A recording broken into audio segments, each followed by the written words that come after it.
Tiene la palabra el diputado Jorge Enríquez.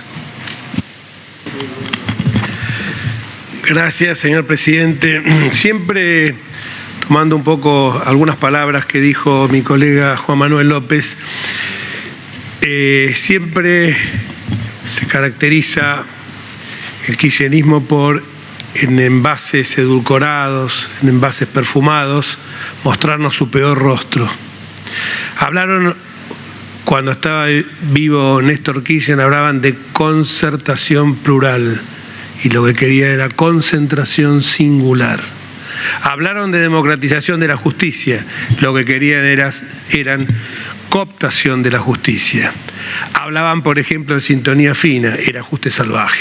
Y hoy, bajo este edulcorado nombre, parámetros epidemiológicos y sanitarios regulatorios de la emergencia COVID-19, la pucha, superpoderes atrás, suma del poder público.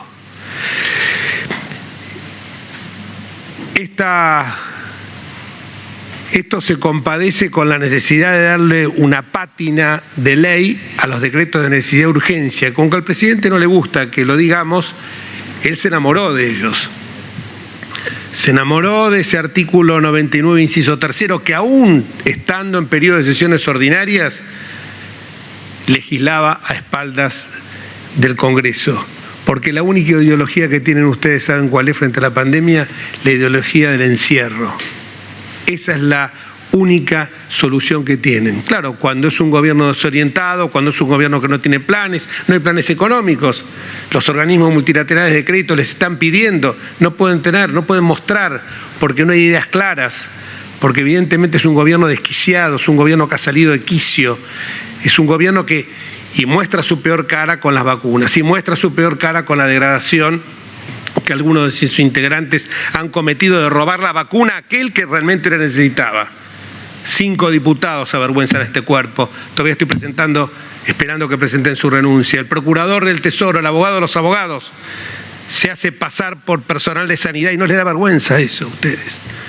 No les da vergüenza que él mismo diga, justificando al periodista Berbisky, nosotros somos una casta privilegiada, nosotros tenemos derecho a tener la vacuna. El feudalismo, por más que no se quiera reconocer en algunas provincias, terminó en el siglo XV, aunque siga vivito y coleando en la Formosa de Infrano, en la Santa Cruz de los Kirchner, o en Santiago del Estero de Zamora. Pero me voy a centrar en esto, más allá en lo que se trata hoy el tema, en 2 aspectos fundamentales.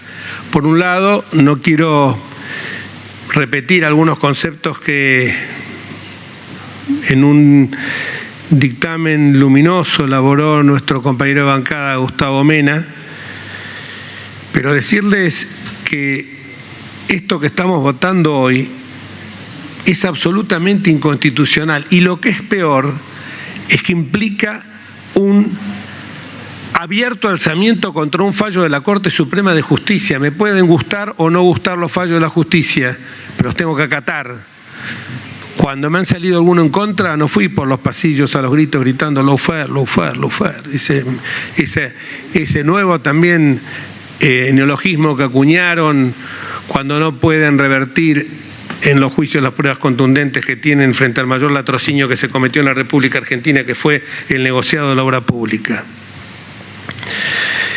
Y entonces se alzan contra esta decisión de la Corte Suprema, un fallo que es impecable desde todo punto de vista, tanto constitucionalistas de derecha como de izquierda, del sector político que ustedes busquen, nadie lo puede criticar. 3 pilares son fundamentales: federalismo de concertación, ya de acá se habló, la defensa de la autonomía de la Ciudad de Buenos Aires. No hace falta que esto lo repitamos, el artículo 129 es clarísimo, pero la Corte Suprema de Justicia lo dijo reiteradamente en muchos pronunciamientos, caso Corrales, fallo Nisman, etc. La sentencia comienza por destacar justamente ese estatus que tenemos, la que tiene la ciudad autónoma como ciudad-estado, el ejemplo de Bremen, Hamburgo, como una ciudad constitucional federada. Pero luego pasa a lo que se llama el interés vital de la educación, que el convencional Hernández La Convención Constituyente de Santa Fe de 1994 señala que es la principal obligación del Estado atender la educación y dice, y leo, que no me gusta leer, pero lo voy a hacer, debemos dar a la educación todo lo que ella se merece. Después vendrá lo económico, después vendrá el progreso, porque el progreso y la economía, todos los bienes materiales que podemos obtener como personas, nos van a llegar a través de la educación de nuestro pueblo. Y para la Corte, la competencia, la organización escolar como organización sanitaria es exclusivo resorte de cada una de las provincias. Provincias que ustedes como representantes, y yo como representante también de una provincia como lo es la Ciudad Autónoma de Buenos Aires, hoy estamos ofrendando al presidente de la República. Facultades que, como bien se dijo aquí, no podemos delegar porque no las tenemos, no son nuestras. El artículo 121 de la Constitución es clarísimo. Son facultades y poderes que no fueron delegados. Entonces no podemos dar este cheque en blanco incluso sobre atribuciones que nosotros no tenemos.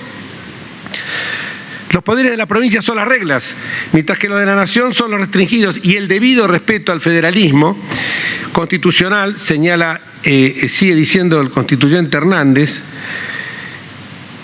exigía que el Estado nacional justificara de manera suficiente el ejercicio en el caso de su específica competencia sanitaria en relación a la concreta orden de suspender el dictado de clase, dice, perdón, acá el fallo, educativas presenciales en todos los niveles y en todas las modalidades en la jurisdicción de la actora, o sea, la Ciudad Autónoma. Con relación, por otra parte, de pretender regular en un territorio que han inventado ustedes y que se llama AMBA, sujeto federal que no existe en la Constitución, porque si bien la Constitución habla de regiones, en el artículo 124, las regiones tienen que ser creadas por acuerdo entre las provincias respectivas, como si por ejemplo fuera Mendoza, San Juan y San Luis, la región de Cuyo, etcétera. Esto me parece que es de perogrullo. Pero además, ese mismo fallo les está diciendo a ustedes, cualquiera sea la vía normativa que ustedes, la fuente normativa que ustedes encaren, eso va a estar absolutamente anatematizado porque están violando principios fundamentales de nuestro ordenamiento federal, que por un lado se sustancian en esa fenomenal fórmula que plasmó Alberdi, que citaba muy bien Juan Manuel recién, el diputado López, en el artículo 19, que es donde está la raíz, el corazón, el núcleo duro de lo que son las libertades individuales, y por otro lado la organización federal. Es un país federal. Un día escuché a Ginés González de García diciendo, la mala suerte que tenemos es que este es un país federal. Fíjense, un ministro de la República, hoy acá lo he escuchado varias veces, qué horror hablar de república. Claro, para ustedes la república y la democracia son prejuicios burgueses, parecería, y no son prejuicios burgueses, son prejuicios que hacen a las libertades individuales que no estamos dispuestos nosotros a enterrar hoy acá. Quiero detenerme por un minuto hablando de la Ciudad Autónoma de Buenos Aires, algo que acá se dijo, señor presidente, y con todo respeto, señor presidente de la Comisión de Salud, se lo tengo que corregir. Usted es un sanitarista, tengo entendido, yo no soy sanitarista, soy un simple abogado de aldea. No puede desconocer que la mortalidad no se puede comparar cuando usted dijo que la mortalidad en la Ciudad de Buenos Aires era la más alta del país, cada 100.000 habitantes, sino que esto hay que ajustarlo a una ciencia que me parece que es fundamental, que es la demografía.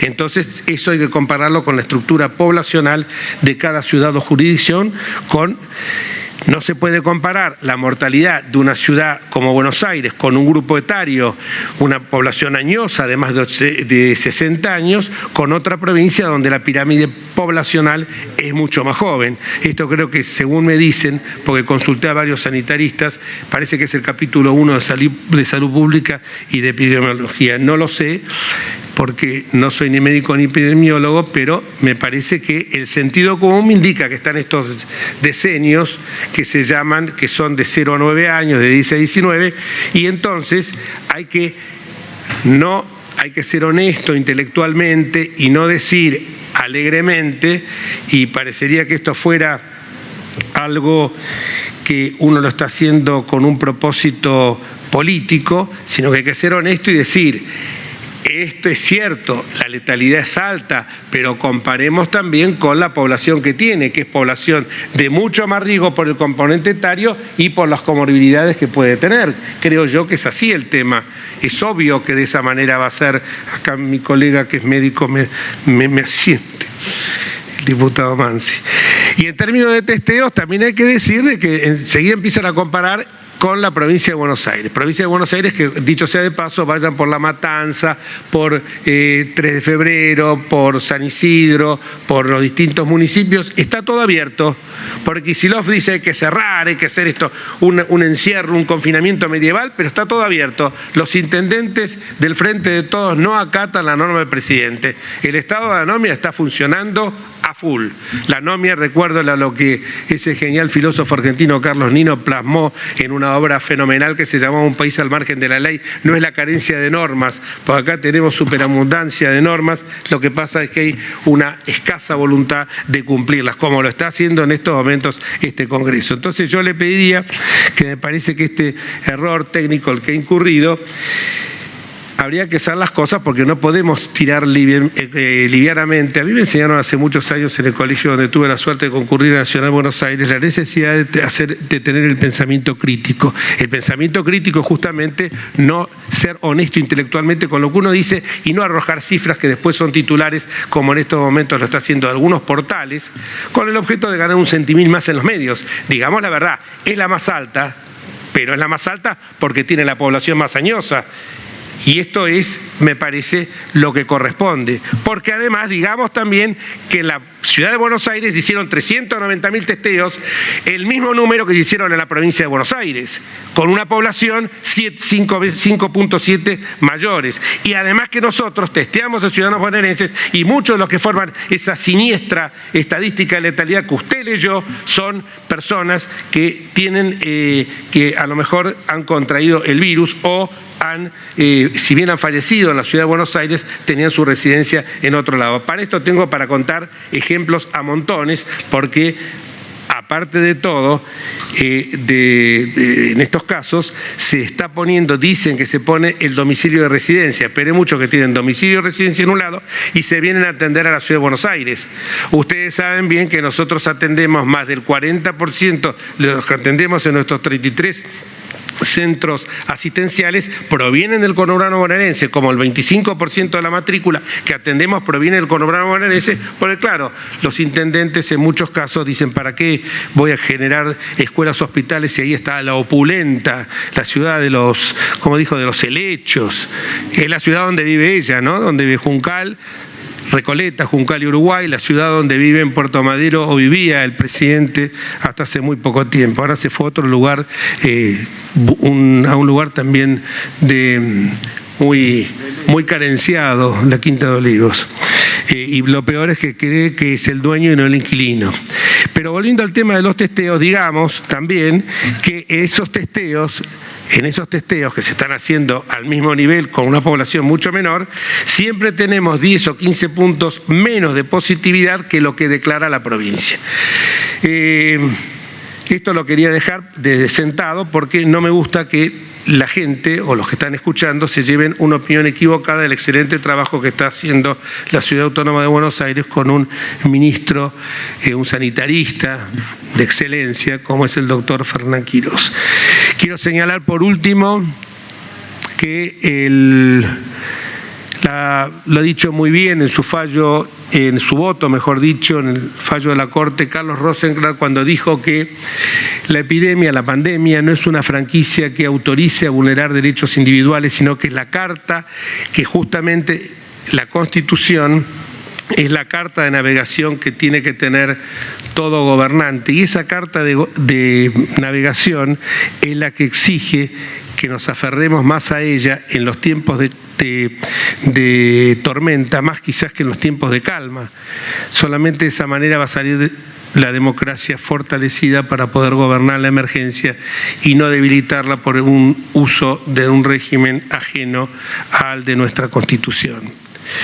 Y concluyo con que estamos avasallando derechos fundamentales. Yo los invito a que reflexionemos sobre esto. La delegación de tal índole que queremos votar acá traspasa los límites del artículo 76 de la Constitución y nos hace caer en la norma del artículo 29, que desde 1853 jamás ha sido modificada, que señala que el otorgamiento de la suma del poder público lo hace incurrir a quienes hagan eso en el delito de infame traidor a la patria. Y esto no es una declaración lírica, porque el artículo 227 del Código Penal establece para ese caso prisión o reclusión perpetua. Los quiero llamar a esa reflexión, porque, insisto, van a incurrir en ese delito y además piensen que hoy estamos enterrando la República, que sin República no va a haber justicia y nuestras libertades individuales van a estar en el poder de una sola persona.